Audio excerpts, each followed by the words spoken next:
Wow, so big. Hapag-Lloyd.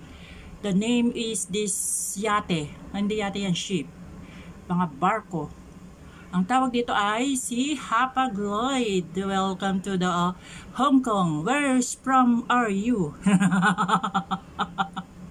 You crazy sweet mal. From where are you going? Where are you going? Where are you going, guys? I can see you. Hey, where are you going? Hapag-Lloyd.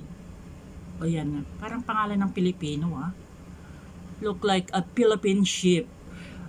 And coming from Hong Kong Islands.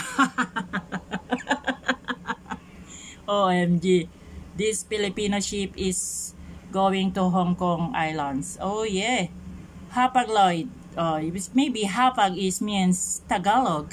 Hapag-Lloyd. Ito Hapag-Lloyd is going to Philippines. And maybe they going to China.